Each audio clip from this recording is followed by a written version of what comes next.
Yo, what's going on? So listen, if it feels like every single time that your paycheck hits that it disappears faster than you expect, then this video is definitely going to be for you.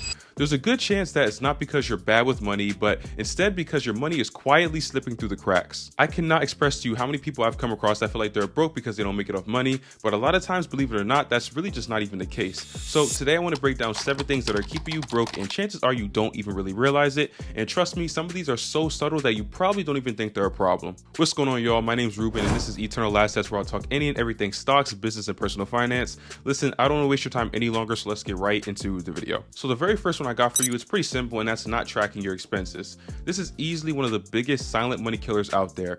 Most people know how much they make, but they barely know how much that they actually spend. And if you don't track your expenses, then you end up asking yourself, where did all my money go every single month? But here's the thing, you can't fix something that you're not even paying attention to in the first place. So little purchases like snacks, apps, or even going out to eat, for example, a lot of time they can add up to maybe hundreds of dollars without you even noticing it. Now, what I'm not saying is that you have to start pinching every single penny and start tracking everything like a madman. But what I am saying is that you should at least have a pretty good general idea of your monthly expenses and exactly where your money is typically going most of the time. The moment you start tracking things, even if it's as simple as writing down on a piece of paper or writing on your notes app on your phone, you'll start to see exactly where your money is leaking. Okay, so and at number 2, I have credit card interest. So despite what many people may believe, credit cards aren't really the enemy, but the interest is.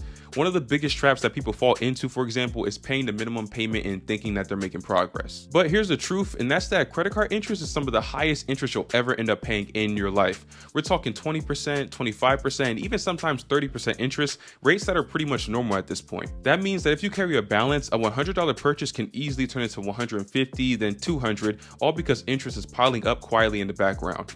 Credit cards are a tool, but if you're not paying the full balance every month, or at least when you're able to, that tool is costing you a lot of money. Number 3 is also something that goes unnoticed a lot of the time, and that's paying yourself last. So when most people get paid, they pay their bills, they buy what they want, and then say whatever's left over, I'll save or invest. But the problem is that 9 times out of 10, there actually isn't ever anything left over. We live in a world that's honestly designed to drain your money with things like subscriptions, ads, convenience, and impulse buying. So if you wait until the end of the month to start saving or investing, then you're basically guaranteeing that you'll never end up doing it. So instead, try paying yourself first, meaning that when you first get your paycheck, you should immediately set aside or transfer money over to go towards your saving or investing. Even if it's something small like $25 or $50 per paycheck, over time you'll start to really see that grow and you'll start to see an impact. At number 4, I have lifestyle creep. So lifestyle creep is when your income goes up, your expenses go up as well. So say for example, you get a raise, now you go upgrade your phone. Say you get a bonus, now you go buy some new clothes. Say you get a new higher paying job, and now suddenly that new apartment feels just right.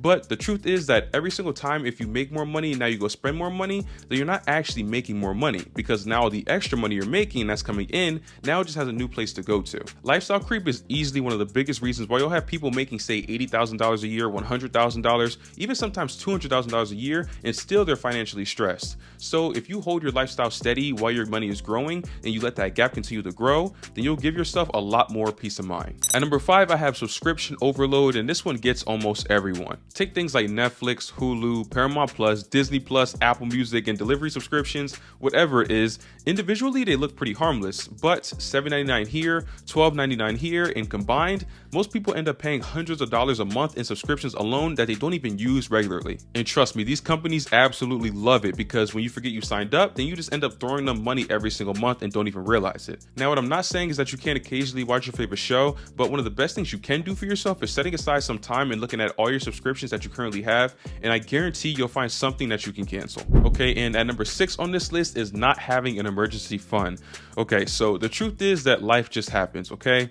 Cars break down, medical bills pile up, and even though you think your job might be very stable, people get laid off all the time thinking that exact same thing. And when you don't have an emergency fund, one of these small situations can easily turn into a huge financial emergency. That's exactly when people end up swiping credit cards or taking out personal loans just to get by, but unfortunately that just keeps the cycle going. An emergency fund isn't about being rich, but it's about having options. Even $500 or $1,000 saved can stop a small issue from turning into months of stress, debt, and interest payments. And that's why so many people feel like they can't get ahead, because although they are moving forward, they're constantly recovering without having a plan set in place. So the last and final one that I've got here for you guys on the list is one of the biggest new money traps that a lot of people have been falling into, and that's the very many buy now, pay later schemes that have gotten so popular. I'm talking ones like Klarna, Affirm, and Afterpay, just to name a few that are out there. Buy now, pay later feels harmless because it's just 4 small payments or 0% 1% interest. But what really happens is that you end up spending more money because the price just feels smaller. Also, God forbid you end up missing one of these payments because now you get fees added on top of what you already were supposed to be paying for. So although buy now pay later may seem cheaper, it honestly doesn't do anything but just delay the pain. It's basically creating a second credit card bill without actually calling it a credit card. So I'd advise to stay as far away as possible from any of these types of offers that you possibly can. And that is the end of the list that I've got for you guys. And the point of this video is to teach that a lot of people think they're broke because they're irresponsible, but a lot of the times it's just because they're unaware. It's these really small silent habits that drain your money faster than you can actually make it. So if you did find this video helpful, please let me know by dropping a like, comment, and subscribing, and let me know down in the comment section which one of these 7 hit the hardest for you. I'll see you guys in the next one. Peace.